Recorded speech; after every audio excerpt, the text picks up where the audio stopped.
राजकीय सल्लागार आणि राजकीय विश्लेषक श्रीकांत पाटील सुद्धा आपल्यासोबत आहेत। श्रीकांत पाटीलजी, 2019च्या निवडणुकांनंतर प्रामुख्याने केंद्रीय पातळीवर विचार करताना हिंदुत्ववाद असेल, राष्ट्रवाद असेल आणि त्या पलीकडे जाऊन ज्या बेनिफिशियरीज किंवा ज्या लाभार्थ्यांसाठी तयार केलेल्या योजना असेल, या त्रिसूत्रीवर भाजप प्रचंड मोठ्या प्रमाणावर काम करते आणि त्याचं यश भाजपला मिळतंय असं एक विश्लेषण केंद्रीय पातळीवर केलं जात होतं। मात्र आता तेच विश्लेषण विधानसभेच्या पातळीवर, राज्यांच्या पातळीवर सुद्धा भाजपसाठी यशस्वी होताना दिसते की यात भाजपने आणखीन काही भर घातलेली दिसते? नक्कीच राष्ट्रवाद हा भाजपाचा पहिलेपासून प्रथम अजेंडा असलेला आहे। राष्ट्र प्रथम या आयडियोलॉजीवरच भाजप काम करतं आणि ही गोष्ट आपण लक्षात घेताना बेनिफिशरीजचा जो उल्लेख आपण आता केला की ज्या खरंच गरजवंत महिला होत्या, म्हणजे माननीय मुख्यमंत्र्यांबरोबर साधारणतः मागच्या 2.5-3 वर्षापासून मी काम करतोय आणि ज्या स्कीम्स डिझाईन करण्यात आल्या ते प्रत्येक घटकाला त्या गोष्टींचा फायदा कसा होईल, त्यांना जसं तुम्ही महिलांचा विचार केला तर जवळपास 1.5 कोटी महिलांना 1250 रुपये प्रत्येक महिन्याला एक भावाची ओवाळणी असल्यासारखं आदरणीय शिवराजसिंग चौहानजींनी दिलं। दुसरी गोष्ट, तिथे युथ कनेक्ट प्रोग्राम जो मी स्वतः डिझाईन केला होता आणि पाहत होतो, या माध्यमातून स्काय ही योजना आली, स्काय में सीखो कमाओ योजना। म्हणजे तुम्ही पाहायला गेलं तर कमलनाथ किंवा भूपेश बघेल यांनी बेरोजगारी भत्ता असा शब्द वापरला, जो शब्द असा वाटतो की मुलांना पण आम्ही जेव्हा चर्चा करायचो किंवा रिसर्च करायचो तेव्हा असं लक्षात यायचं की आपको भत्ता मिलने वाला है, आप बेरोजगार हो। तर त्यांना कुठेतरी अपमानित करून दिलं किंवा आश्रित अशा भावनेने तुम्ही 1,500 देत होतात। पण आम्ही असा प्रोग्राम केला की त्यांना शिकवायचं पण आहे, त्यांना 4 पैसे मिळवून द्यायचे आणि त्यांचं स्किल पिरामिड पण वाढलं पाहिजे आणि त्यांचं समाजातलं स्थान पण वाढलं पाहिजे। तिसरी गोष्ट जी आहे, आदिवासी समाजासाठी पेसा असेल किंवा आदिवासी समाजासाठी अन्य काही योजना असतील जे त्यांच्या आयुष्यामध्ये अनुमोदक बदल घडवून आणतील, अशा सगळ्या योजनांचा एक रणनीती राज्य सरकारने केली, आमच्यासारख्या सीएम साहेबांच्या सोबत काम करणाऱ्या टीमनी केली आणि मला असं वाटतं की याचाच हा मोठा रिझल्ट आहे। प्रवीण दरेकरजी सुद्धा भाजपचे आमदार आता आपल्यासोबत आहेत। प्रवीण दरेकरजी, भाजपनं काय काय केलं, कोणकोणत्या मुद्द्यांचा भाजपला फायदा झाला? 3 राज्यांमधल्या विजयाचं विश्लेषण तर बरंच होते। 4थं राज्य आहे तेलंगणा। कर्नाटक पाठोपाठ साऊथ मधलं हे आणखीन एक राज्य जिथे भाजपला प्रवेश करता आलेला नाहीये किंवा फार मोठं यश मिळवता आलेलं नाहीये। जरी आता देवेंद्र फडणवीस यांनी उल्लेख केला असेल की मतांची टक्केवारी वाढली असं असलं तरी काय नेमकं कारण आहे? तुमच्या सगळ्या योजना उत्तरेमध्ये अगदी यशस्वी होतात पण दक्षिणेमध्ये मात्र भाजपला फार यश मिळवता येत नाही। नाही, आपण बघाल की देवेंद्रजी म्हणाले त्याप्रमाणे माझंही म्हणणं आहे, कारण मी तेलंगणामध्ये जवळपास 1 महिनाभर होतो। त्या ठिकाणी केंद्र सरकारच्या योजना त्या ठिकाणी तेलंगणामध्ये आल्या, परंतु दुर्दैवानं त्या ठिकाणचा जो केसीआर नावाचा मुख्यमंत्री होता, बीआरएस सरकार होतं, ते या योजनांमध्ये खोडा घालायचं, पोचवायचे नाहीत, काही त्या ठिकाणी पैसे डायव्हर्ट करायचे, काही ठिकाणी त्या योजनांवर आम्हीच आणल्यात असं करून बिंबवण्याचा प्रयत्न करायच्यात। अशा प्रकारचं हर्डल नक्कीच त्या ठिकाणी मोठ्या प्रमाणावर होतं, परंतु आम्हाला प्रवेश मिळाला नाही तर आम्ही खूप यश मिळवले। आमच्या केवळ 2 आमदार होते, आज आम्ही 9-10च्या आसपास त्या ठिकाणी पोचलोय।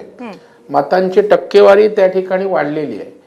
आता त्या ठिकाणी आम्हाला त्या ठिकाणी आणखी यश मिळालं असतं, जवळपास आम्ही 25 ते 30च्या दरम्यान पोचू शकलो असतो, परंतु त्या ठिकाणी आपण बघाल तर बीआरएस आणि भारतीय जनता पार्टी एक आहे अशा प्रकारचं परसेप्शन क्रिएट करण्यात काँग्रेस काही अंशी यशस्वी झाली।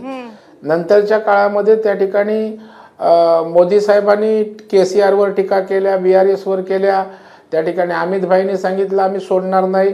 परसेप्शन कमी करण्याचा आम्ही काही अंशी प्रयत्न केला, परंतु लोकांचा बीआरएसला विरोध होता, केसीआरच्या विरोधात व्हेव्ज होती आणि त्याचा नकळत फायदा त्या ठिकाणी काँग्रेसला झाला। काही काँग्रेसच्या राहुल गांधीची व्हेव्ज नव्हती की कुठल्या विचारधारेचं कविता यांच्यावर ईडीची न झालेली कारवाई याच्यामुळे तर हे परसेप्शन जास्त झालं ना। बी टीम आहे बीआरएस भाजपची, हे जे परसेप्शन तयार झालं त्याला ईडीची कारवाई सुद्धा तर कारणीभूत होती, जी झालीच नाही। मी कविता मी कबूल केलं ना, काही अंशी त्या ठिकाणी ते परसेप्शन क्रिएट करण्यात ते यशस्वी झाले, मी कबूल केलं ना। त्याच्यामध्ये आमचा संजय बंडी नावाचा नेता होता, त्याचं नेतृत्व त्या ठिकाणी होतं, त्याला बदलल्याने थोडाफार त्या ठिकाणी मोठ्या प्रमाणावर परिणाम त्या ठिकाणी झाला. आणि त्याच्यामुळं राहुल गांधीचा करिश्मा जसा मोदी साहेबांचा सगळीकडे आहे त्याचा काही संबंध त्या ठिकाणी नाहीये. लोकांना बदल हवा होता आणि मग बदल भाजप नाही, तिथे जो मुस्लिम समाजाचा जो मायनॉरिटीचा वर्ग जो आहे त्यांनी MIM ला नेहमी मोठ्या प्रमाणावर BRS ला मतदान जायचं तेलंगणाचं. त्यांनी या ठिकाणी बीजेपीला वाढ होता कामा नये या भावनेत बीजेपीचा विरोधक म्हणून त्यांनी काँग्रेसला मतदान केलं. असे अनेक फॅक्टर्स त्या ठिकाणी आहेत. उदाहरणार्थ मी आपल्याला सांगतो, आदिलाबादला मी त्या ठिकाणी इन्चार्ज त्या जिल्ह्याचा होतो, त्या विधानसभेचा. तिथल्या आमच्या उमेदवारांनी केंद्रातनं मोदी साहेबांकडून हॉस्पिटल आणलं मोठं, परंतु त्या ठिकाणी KCRने त्यांना मशिनरी दिली नाही, डॉक्टर दिले नाही. अशा प्रकारचं प्रत्येक कामाची अडवणूक KCRनं केली. त्याचा भ्रष्टाचार टोकाचा होता आणि या सगळ्यांना लोकांच्या मनात त्याच्याविषयी चिड होती आणि बदल त्यांच्या पथ्यावर काँग्रेसच्या पडला, ही वस्तुस्थिती त्या ठिकाणी आहे. परंतु तेलंगणामध्येही चांगलं यश भारतीय जनता पार्टीला या ठिकाणी मिळालंय आणि भारतीय जनता श्रद्धा, सबुरी, संयमाचा पक्ष आहे. 2 वर्णा एवढी मजल आज केंद्रामध्ये घेतली, इथपर्यंत पक्षाचा प्रवास झाला. उद्या दाक्षिणात्य राज्यांमध्ये सुद्धा त्या ठिकाणी येणाऱ्या काळात आपल्याला भाजपची मुसंडी दिसेल, जशी आज संपूर्ण देशभर. मला वाटतं राजीव सरांना याच्यावर एक कमेंट करायची. राजीव सर, कॉमेंट ही की मला आता मी दिल्लीमध्ये असताना मला याच्याबद्दलचं जे एक अनालिसिस भाजपतनं ऐकायला मिळालं ते हे होतं की भाजपमध्ये काही अंशी आपण त्याला कन्फ्युजन म्हणूया, ते असं होतं की आपण काय पद्धतीनं लढलं तर त्याचा फायदा किंवा त्याचं नुकसान जास्त काँग्रेसला होईल. भाजपनं सुरुवातीला तेलंगणामध्ये जोरदार लढाईची तयारी केली होती, पण नंतर काही प्रकारे असा फीडबॅक आला की भाजप जर जास्त करेल तर त्याचा फायदा काँग्रेसला होईल, कारण भाजप विरोधी मतांचं विभाजन होऊन त्याच्यामध्ये काँग्रेसला त्याचा फायदा होईल. त्यामुळे भाजपनं थोडं असते स्वतःचा वेग करायचा निर्णय घेतला. पण नंतर पुन्हा असं लक्षात आलं की याच्यामुळं अँटी इन्कम्बन्सीची जी वोट्स आहेत तर ते भाजपकडे न जाता ते सगळे काँग्रेसकडे जातील आणि त्याचा काँग्रेसला फायदा होईल. त्यामुळे भाजपनं पुन्हा जोर लावला. भाजपनं जर म्हणजे जो सुरुवातीचा जो वेग होता तो जर त्यांनी ठेवला असता तर 2 आकडी संख्या तिथं भाजपला गाठता आली असती. हे गेल्या आठवड्यातलं होतं. आता कदाचित त्याच्यामध्ये आणखीन विश्लेषण करणारे याच्यात भर घालू शकतील. पण ही जी भाजपची स्ट्रॅटेजी होती की अँटी इन्कम्बन्सीचा फायदा हा जास्त काँग्रेसला मिळू नये, तर त्याच्यामध्ये त्यांनी नंतर ते केलं आणि ती निवडणूक ते लढली गेली. पण तरी ते पुरेसं नाही झालं हे या निकालातनं दिसतंय आणि त्याचा खूप मोठा फायदा काँग्रेसला झाला किंवा त्याचं नुकसान जे आहे ते BRSला मोठ्या प्रमाणावर सोसावं लागलं. काँग्रेसच्या प्रवक्त्या आहेत आपल्यासोबत हेमलता पाटील, त्यांची एक कमेंट घेऊया याच्यावर छोटीशी. हेमलताजी,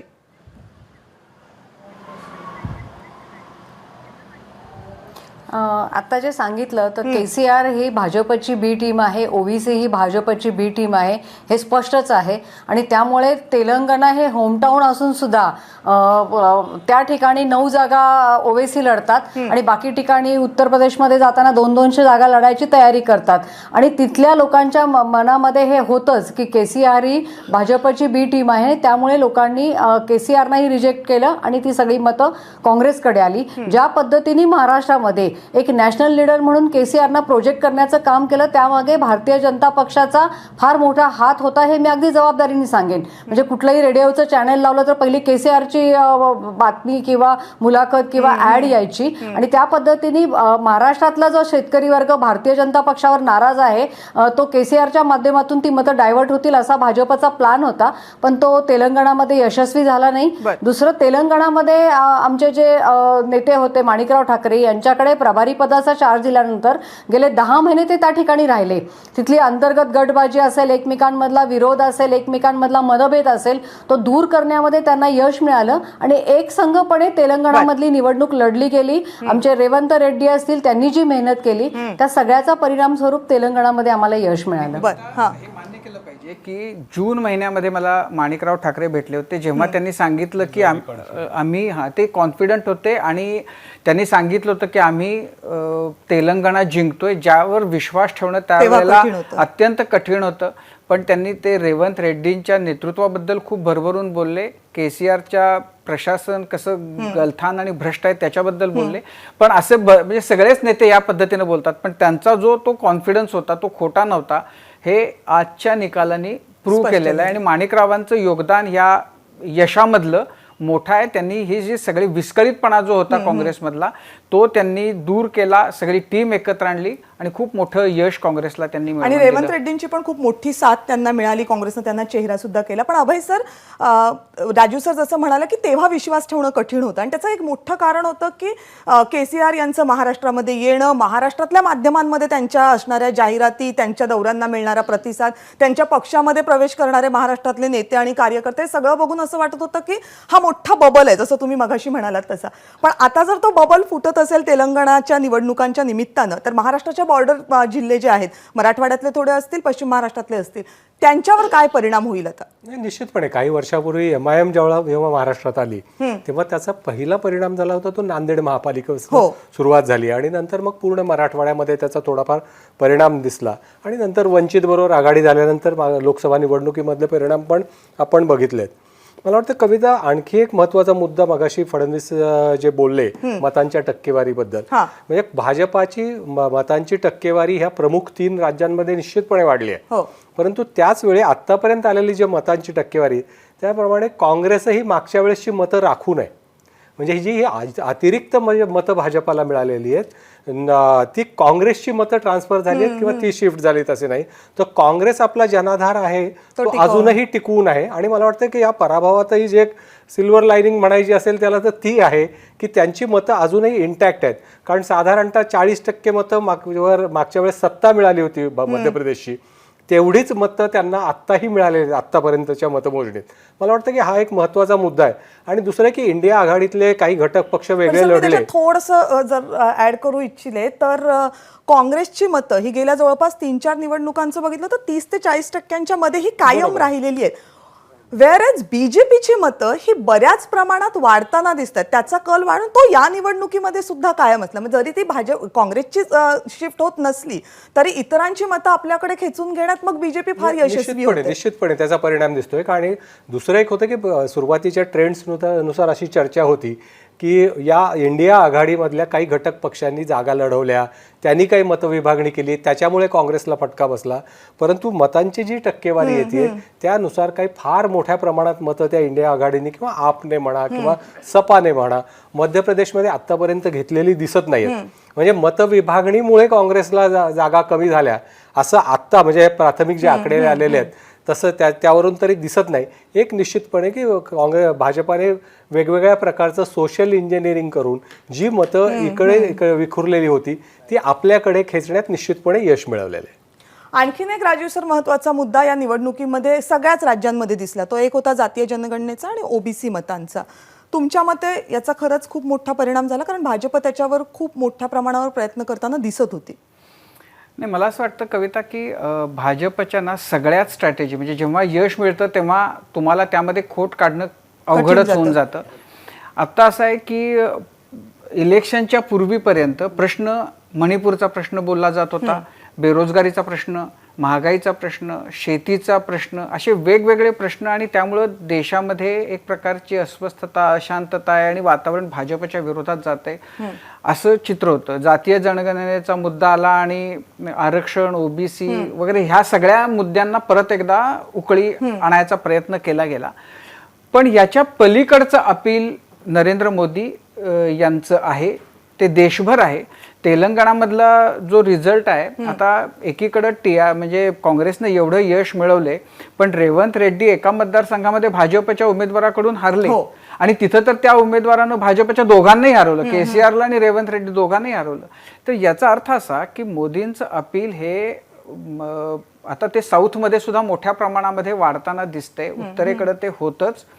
तर ते अपील आणि त्याला अमित शहांची स्ट्रॅटेजी आणि त्याचं इम्प्लिमेंटेशन करण्यामधलं नड्डांचं कौशल्य किंवा त्यांची, तर ह्या सगळ्या गोष्टी त्या जमून आल्यात आणि त्यामुळं प्रत्येक इलेक्शन नंतरच्या इलेक्शनमध्ये भाजपचा जी कमान, जो ग्राफ आहे तो वर जाताना दिसतोय. आणि ही लढाई काँग्रेससाठी यासाठी अवघड आहे कारण काँग्रेसनं प्रयत्न कमी केले असं बिलकुल म्हणता येणार नाही. काँग्रेसनं जीवाचं रान करून ह्या इलेक्शनमध्ये ते उतरले होते. आणि चित्र तर असं होतं की काँग्रेस जिंकेलच किमान 2 किंवा 3 राज्य. पण इतक्या प्रयत्नांनंतरही आता असं आहे की हारल्यानंतर काँग्रेसच्या नेत्यांच्या बद्दल ते सगळं बोलणं वगैरे ते ठीक आहे, पण मुळामध्ये काहीतरी सुधारणा होणं आवश्यक आहे. प्रश्नांना हाताळणं, प्रश्न नेमके शोधणं याच्याबद्दल, आणि निवडणुकीला सामोरं जाताना जे भाजपला खूप चांगलं करता येते तर ते आपल्याला का येत नाही आणि त्याच्यासाठी काय केलं पाहिजे याचा विचार काँग्रेसला करावा लागेल.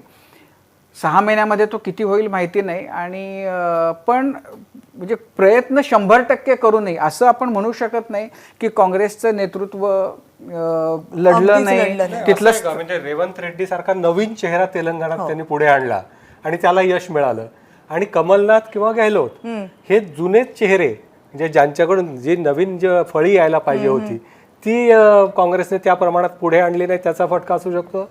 नाही, एक ना याला जोडून अभयच्या, एक आता भाजप कसा विचार करतंय किंवा भाजपनं केला. आता या निवडणुकीमध्ये त्यांनी जे पक्षातले सिनियर नेते होते, मग ते वसुंधरा राजे असतील, रमण सिंग असतील, शिवराज चौहानांनाही त्यांनी काही त्यांच्या एकट्याच्या हातात ठेवलं नाही, त्यांनी खूप चेहरे तिथे उतरवले. हाच प्रयोग त्यांनी कर्नाटकमध्ये येडियुरप्पांच्या बद्दल केला होता की त्यांना बाजूला बसवलं, त्याला अपयश आलं, पण ती रिस्क त्यांनी घेतली. आता काँग्रेसच्या बाबतीमध्ये जो एक मोठा प्रश्न आहे, ज्याचं म्हणजे खरं तर ते काँग्रेसला करावं लागेल आणि ज्याचं फळ त्यांना तेलंगणामध्ये दिसलं की नव्या दमाचा असा चेहरा त्यांनी तिथं आणला, तिथं पर्याय नव्हता म्हणून त्यांना आणायला लागला.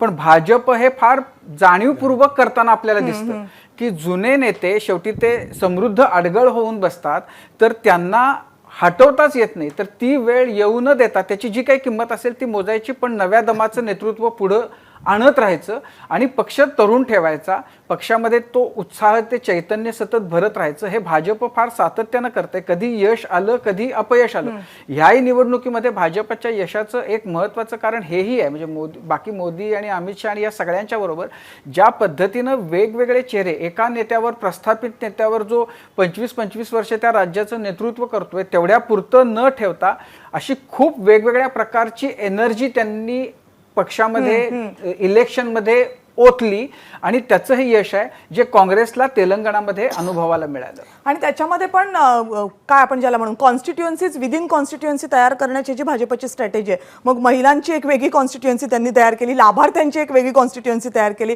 आदिवासींची एक वेगळी कॉन्स्टिट्युएन्सी तयार केली, आणि त्यांच्यावर प्रामुख्यानं लक्ष देणाऱ्या योजना असतील, तिथे लक्ष देणारे नेते असतील, तिथे काम करणारं संघटन असतील, हे सगळं त्यांनी जुळवून आणलेलं, आणि त्याचा मोठा परिणाम, मोठं यश आज भाजपला या निवडणुकांमध्ये मिळताना पाहायला मिळतंय. या निवडणुकांचे निकाल जरी आज आकड्यांच्या रूपानं आपल्यासमोर आले असले तर त्याचे परिणाम बरेच आहेत जे देशाच्या राजकारणावर, एकूण राजकारणावर होणार आहेत, आणि अर्थातच येणाऱ्या 2024च्या निवडणुकांचा टोन सुद्धा त्यानं ठरणार आहे. या संदर्भात आणखीनही चर्चा करायची आहे. पुढच्या चर्चेमध्ये आणखीनही गेस्ट आपल्यासोबत असतील. आत्ताच्या चर्चेमध्ये आपण सगळेजण सहभागी झालात आणि विस्तृतपणे आपापली मतं व्यक्त केली, त्याबद्दल आपल्या सगळ्यांचे धन्यवाद. एबीपी माझा, उघडा डोळे बघा नीट.